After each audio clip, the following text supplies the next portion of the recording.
Hey guys, once again, we hope you're enjoying junior high camp. And as we discuss the theme, #follow, I'm once again going around just meeting with different people that have taken that call to follow God and done something a little out of the ordinary with it. And it's just really exciting and a lot of fun to see. So I'm here with Dan Knight, and he lives here in southern Indiana. And I've known Dan. He was a member of a church that I was a part of. And he taught me how to do balloon animals until my fingers couldn't work anymore. So I'm excited to go and talk with him. But before we get to that, let me show you a few pictures and stuff of Dan in action.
Hi, Tim. Hey Dan, how you doing? I'm doing well. I'm blessed.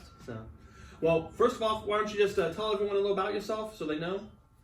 Well, my name's Dan Knight, or call me Payback the Clown, or Magical Dan, the family entertainer, or Balloon Man Dan. Pray for my wife because I'm a number of characters. About 20 years ago, I got into entertaining. I started out as a clown.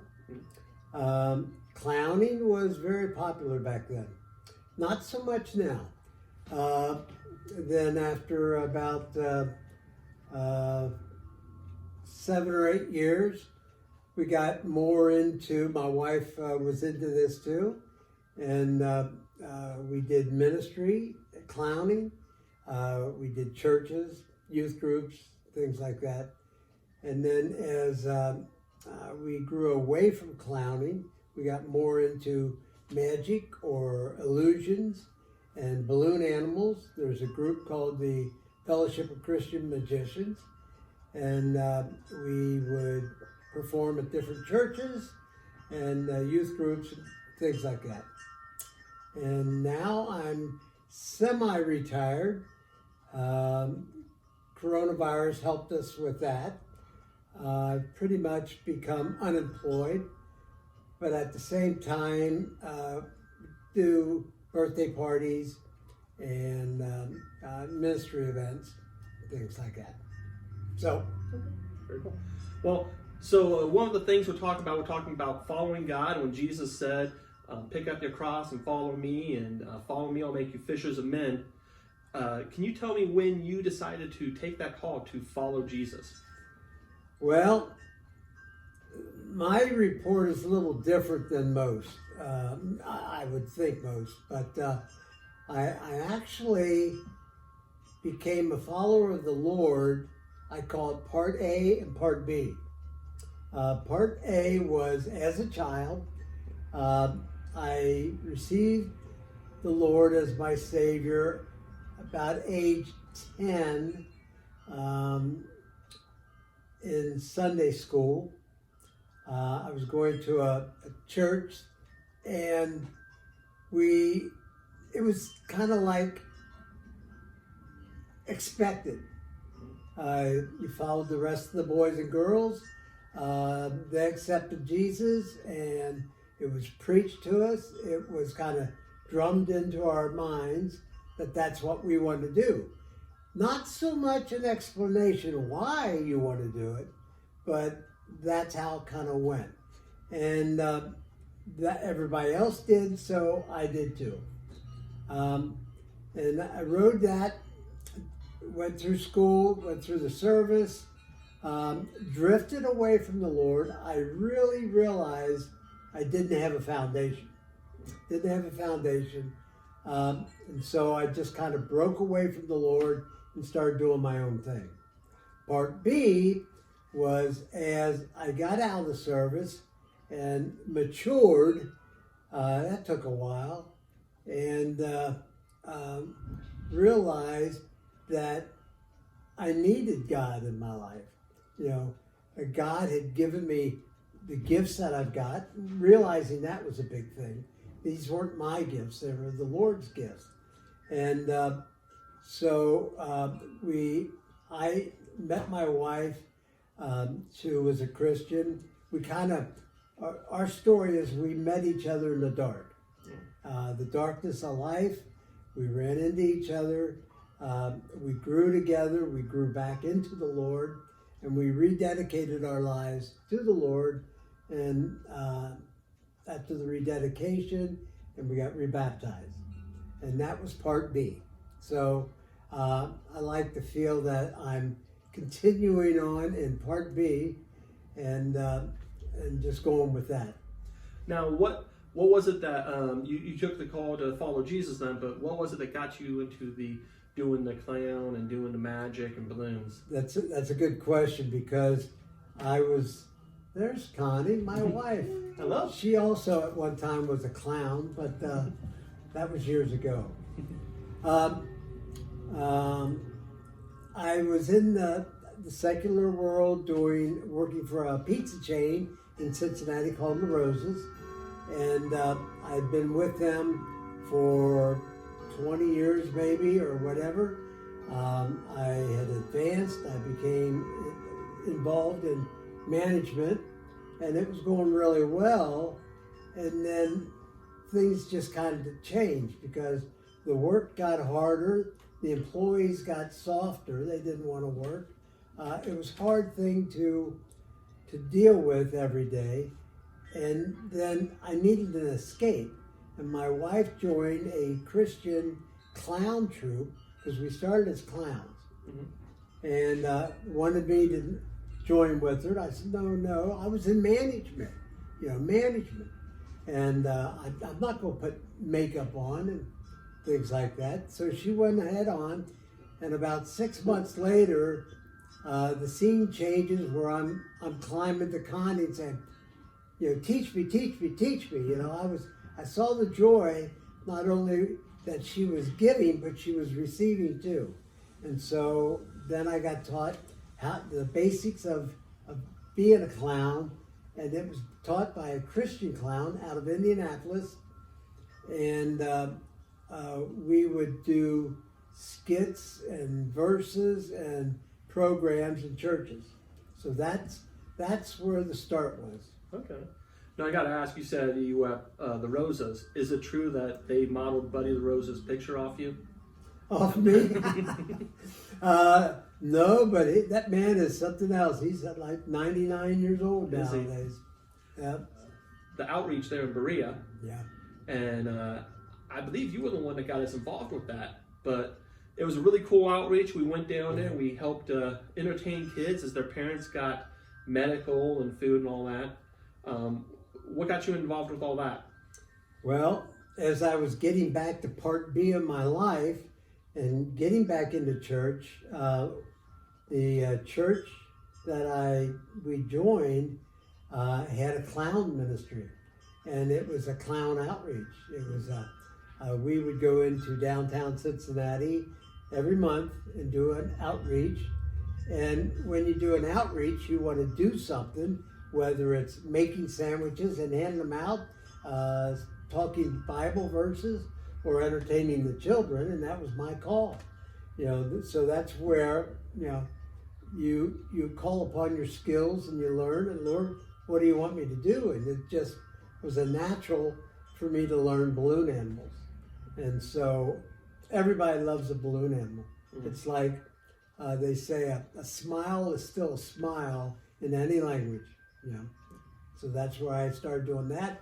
And then from the balloon animals, I started doing some illusions. So through it all, what's been the most enjoyable part of the walk? Early on, when we first got into clowning, the director, who was also, it was a Christian organization, he taught us and told us never to forget that as you're going to an event and you're in full makeup, you know, you're on. You know, whether you're in the car, you're driving there, walking down the street, the kids that see you are normally going to smile. You might find one here or there that's going to react the other way too, but sometimes you can win them over. That's a challenge. But what I found was I was told that could be that one child that just smiled at you because of my clown character was Payback the Clown. Mm-hmm. And you know, that could be the first time, might be the only time that day that child smiled. So always remember that and just go with that. You know, you can always broaden a smile or lift a heart.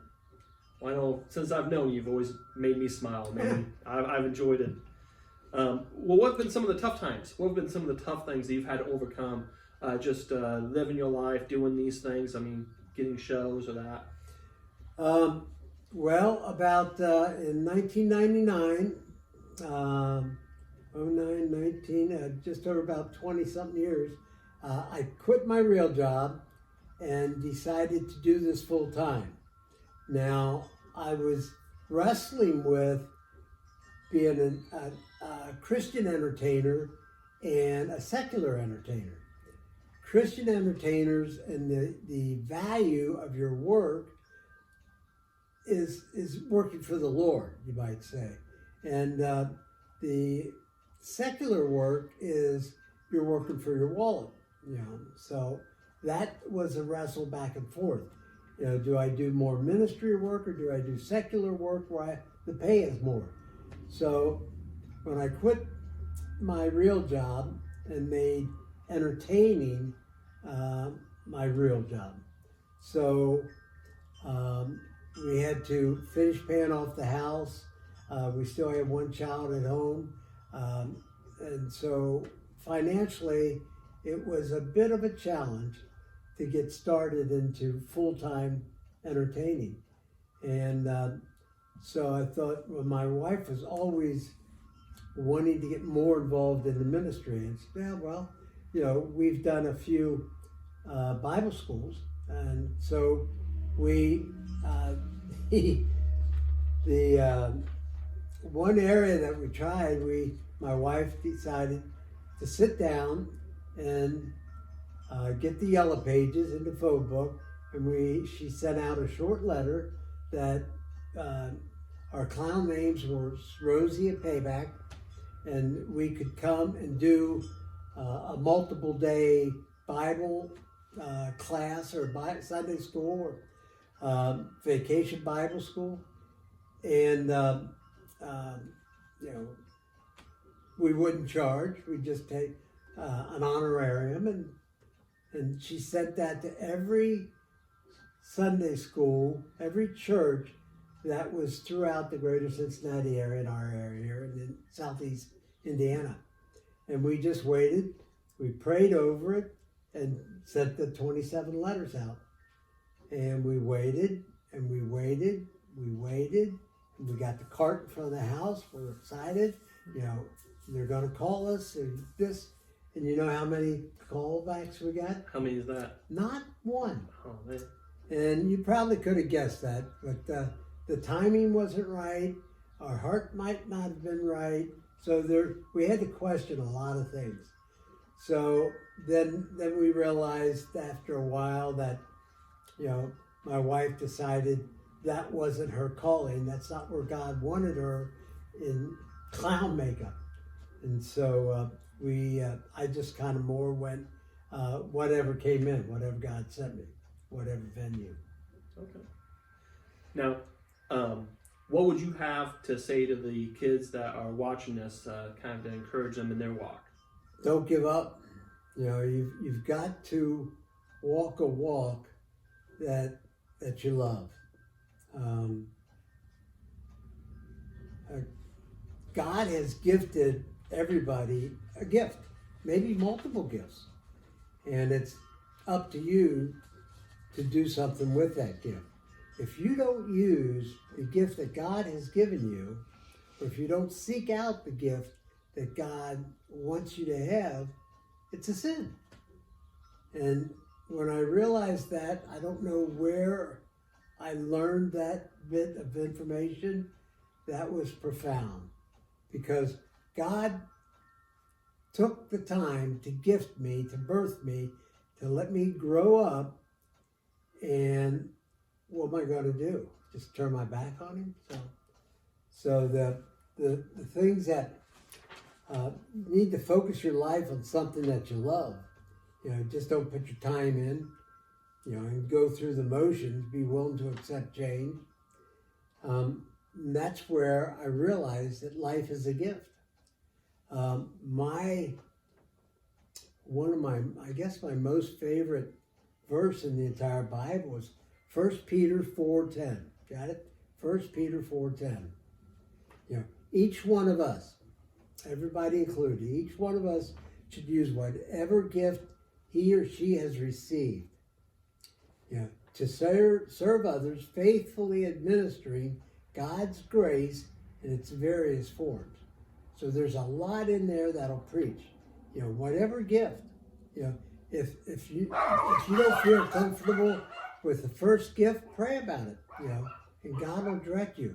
Now, I'm a late bloomer, you might say, and I didn't realize, no one ever told me that we all have a gift inside of us, at least one, you know.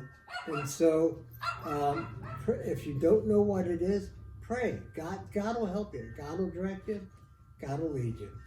Well, thank you very much, and hopefully we'll get you back out there to see all these kids. Good luck to you guys and girls, all right? Stay strong. Stay strong. Adios.